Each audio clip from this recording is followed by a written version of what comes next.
ሰላም የፕራክቲካል ድሪም ተከታታዮች እንደምናችሁ። ዛሬ የግሬድ 11 ሂስትሪ ዩኒት 10 ቀጣዩን ፓርት ይዤላችሁ መጥቻለሁ። አሁን የምናየው ስለ ጃፓን በ16ኛው እና በ17ኛው ክፍለ ዘመን ነውና ምን ይላል?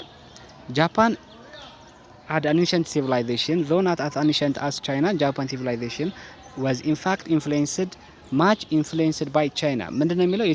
የጃፓን ሲቪላይዜሽን በቻይና በጣም ኢንፍሉዌንስድ ሆኗል። ከቻይና ብዙ ነገሮችን ወስደዋል። ምንድነው የሚያደርጉት? ከቻይና ይወስዱና ጃፓናይዝድ ያደርጉታል፣ ወደ ራሳቸው ይቀይሩታል። እና ከዛ የሚያወራው the Japan had an emperor, but from the 12th century onward the government power was in the hand of the army commander called shogun. ጃፓን ውስጥ ኢምፔረር አለ፣ ግን ትክክለኛው ስልጣን ያለው ሾጋን በሚባል የዋር ኮማንደር ነው፣ የአርሚ ኮማንደር ነው ይላል። እና ይሄ ምን ማለት ነው? ከዚህ በፊት ዩኒት 4 ላይ ስለ ጃፓን ስናወራ ዲቴል አይተነዋል፣ ግን አንዴ ሰመራይዝ አደርግላችኋለሁ ምክንያቱም ስታነቡት ወሳኝ ስለሆነ። በጃፓን አስተዳደር ከላይ ያለው ኢምፔረሩ ነው። ግን ማወቅ ያለባችሁ ጃፓን ተከፋፍላ ነው የምትተዳደረው። ልክኛ ድሮ ዘመነ መሳፍንት እንደሚባለው በጃፓን ጊዜ የተለያዩ ቦታዎችን ክፍለ ከተማ የሚመስሉ ትናንሽ ቦታዎችን የሚይዙ መሪዎች አሉ። እነዚህ መሪዎች ምን ይባላሉ? ዳሚዮስ ይባላሉ። ዳሚዮ ማለት ለኛ በእኛ ሀገር ልክ እንደ አንድ ክፍለ ከተማ መሪ አድርጉት። እሱ የራሱ ቦታ ያለው፣ የራሱ ተከታዮች፣ የራሱ ተዋጊዎች ያሉት፣ ያንን ቦታ አላስለቅቅም የሚል የጦር ተዋጊ ማለት ነው አንድ ዳሚዮ፣ ወይም ደግሞ በአውሮፖች ኖብል እንደሚባለው ማለት ነው። ጃፓን በጣም የተከፋፈለች ነች። የተከፋፈለች ውስጥ በድሮ እንግዲህ የድሮ ታሪኳን ነው የምናወራው። የተከፋፈለች ውስጥ እያንዳንዷን ግዛት የራሱን ግዛት ብቻ ይዞ የሚያስጠብቅ መሪ ይኖራል። ያ ማን ይባላል? ዳሚዮ ይባላል። እና እነዚህ ዳሚዎች ደግሞ የራሳቸው ምን አላቸው? ተዋጊዎች አሏቸው። የነሱ ተዋጊዎች ምን ይባላሉ? ሳሙራይ ይባላሉ።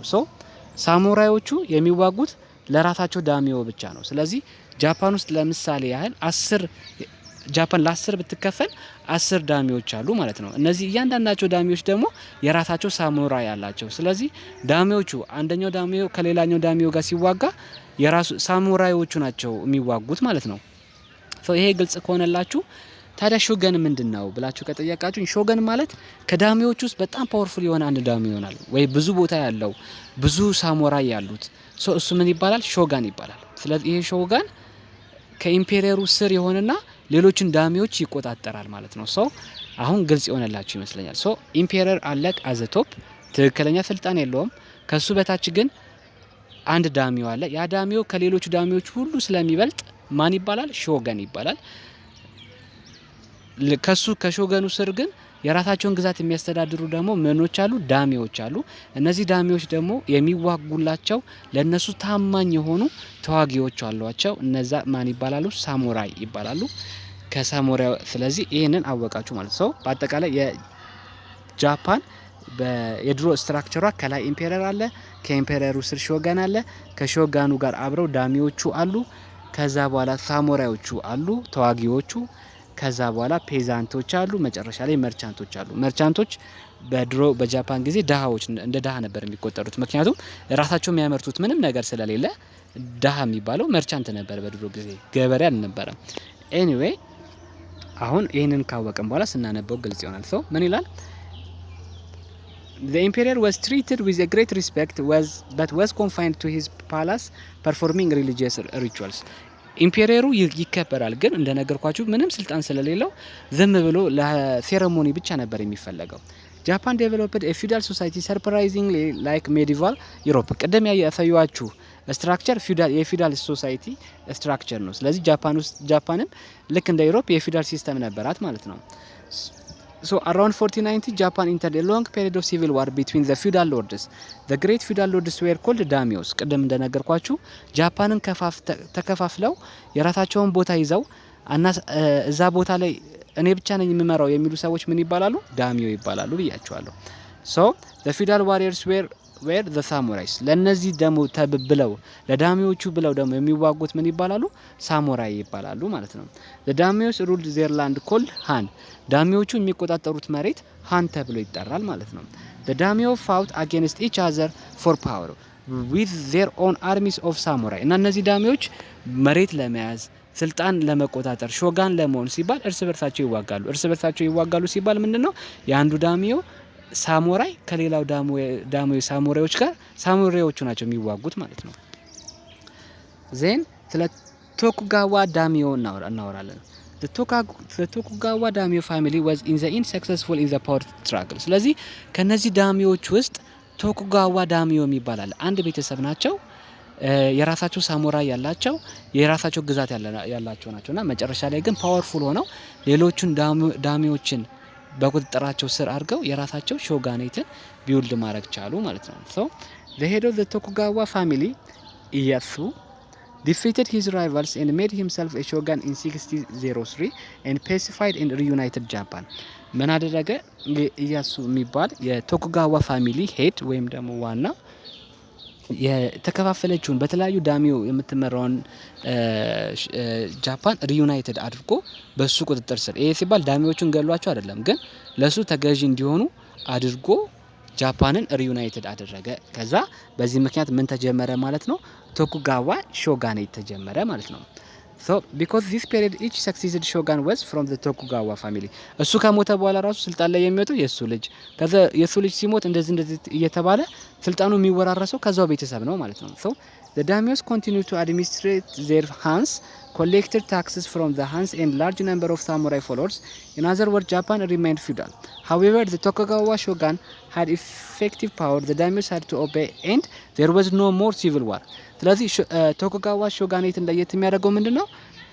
የቶኩጋዋ ፋሚሊ ወይም ደግሞ ዋናው ሾጋኔት ላይ ያለው መሪ ሌሎችን ዳሚዎች ጸጥ ለጥ አድርጎ በደንብ አስከብሮ ነበር የሚገዛቸው።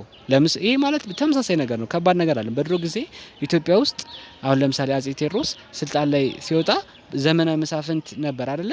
እያንዳንዱን እንትኖች አስከብሮ መጨረሻ ላይ ንጉስ ሆነ። ያ ማለት በየቦታው መሪ የለ ማለት አይደለም፣ መሪ አለ። ግን እነዛ ሁላ መሪዎች ለአጼ ቴዎድሮስ መገበር እንዳለባቸውና ዋናው ንጉስ እሱ እንደሆነ ያውቁ ነበር እንደማለት ነው። ተመሳሳይ ኬዝ ነው፣ ያው የሚለያይ ነገር ይኖረዋል እንጂ። ምን ይላል? at the top of the Japan feudal society was the feudal ruling class, the shogun himself in the daimyo and the samurai። ላይ ያሉት ማን ናቸው? ኢምፔረሩ አለ፣ ቀጣይ ሾጋኑ አለ፣ ከዛ በኋላ ዳሚዮ አለ፣ ከዛ ሳሙራይ አለ። ኮመን ፒፕል ደግሞ የሚባሉት እንደ መርቻንት፣ ክራፍትማን and the great mass population and peasant። እነዚህ ኮመን ተራ የሚባሉ ሰዎች ናቸው ማለት ነው። within the feudal Japan there was elements of capitalism። ካፒታሊዝምን የሚመስል ነገር በ16ኛው እና በ17ኛው ክፍለ ዘመን ጃፓን ላይ ነበር። Japan had a many economy, market, lending at interest, commerce, towns, cities and a wage labor. Towns were a center of commerce and some of their merchants were rich። ንግድ በጣም ነበረ፣ ገንዘብ ብድር ሁላ የሚባል ነገር ነበር፣ ወለድ ነበር። ሞር ካፒታሊዝምን የሚመስል ነገር ነበር ማለት ነው። following the discovery of Europeans reached Japan in the 6th century። ኢሮፓያኖች እንደለመዱት ይዞሩ የለ ጃፓን ደረሱ በ16ኛው ክፍለ ዘመን። European came to trade፣ ለንግድ ነበር በጀመሪያ የመጡት። also Catholic missionaries came to Japan። የካቶሊክ ሚሽነሪዎችም ደግሞ ጃፓን መጡ። the missionaries had much success። በጣም ሰክሰስፉል ነበሩ ጃፓን ላይ። በ1615 perhaps half million Japanese had been converted to Catholic Christianity። ግማሽ ሚሊዮን የሚሆኑ ሰዎችን ወደ ክርስቲያኒቲ እነዚህ ከዩሮፕ የመጡ ሚሽነሪዎች ጃፓን ላይ ብዙ ካቶሊክ ክርስቲያንን መቀየር ቻሉ ማለት ነው። The shogun disliked the conversion into the alien religion and feared that the Christian daimyo and samurai might support the great European Catholic power Spain against the Tokugawa government። እና በዛ ጊዜ የነበረው የቶኩጋዋ ሾጋኔት ዋናው ሾጋኔት ብዙ ዳሚዎች እና የሱ ሳሙራዮች ወደ ክርስትና ሲቀየሩ እነዚህ ሰዎች በኋላ ላይ ደግሞ ለዩሮፕ ላለው ንጉስ ተገዝተው እኔን ስልጣኔን ቻሌንጅ ከሚያደርጉኝ እነዚህ ሚሽነሪዎችንም እንዲሁም ደግሞ ክርስትናን የሚከተሉትን ሰዎች ባባራቸው ይሻላል ብሎ አሰበ ማለት ነው። ምንድነው ያደረገው? in 1650 missionaries were expelled። እነዚህ ክርስትናን ለመስበክ የመጡ ሰዎች እንዳለ ተባረሩ። any who later entered to Japan were executed። ከዛ በኋላ ሃይማኖት ሰብካለሁ ብሎ የገባ ሰው እንዳለ ምንድነው የሆነው? ተገደለ ማለት ነውና the Japanese Christians were ordered to give up their religion። ሃይማኖታቸውን እንዲያቆሙ ተነገራቸው። executed if they refused። እምቢ ካሉ ደግሞ እንዲገደሉ ሁላ ተደርጓል። Christianity only survived secretly in a few remote region። በዚህ ምክንያት ክርስቲያኖች እንዲገደሉ በመደረጉ ምክንያት ሪሞት የሆኑ በጣም ከጃፓን ራቅ ያሉ ቦታዎች ላይ ብቻ ነበር ክርስቲያኒቲ የሚገኘው። እዚህ ጋር ምስሉ ላይ የምትመለከቱት ሪል የሆነ ነገር ነው። ብዙዎቹ እንደዚህ ተሰቅለው ቶኩጋዋ ሾጋኔት አይ በቃ እናንተ ብለው ብዙዎችን ገለዋቸዋል ማለት ነው ሪፊውዝ ያደረጉትን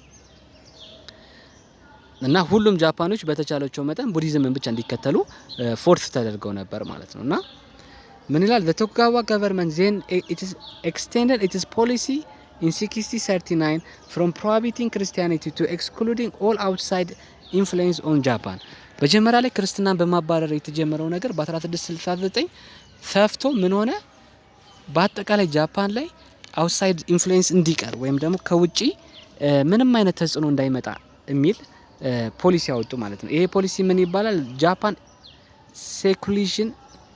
ሴክሉዥን ፖሊሲ ይባላል። ጃፓንን የመለየት ፖሊሲ ማለት ነው።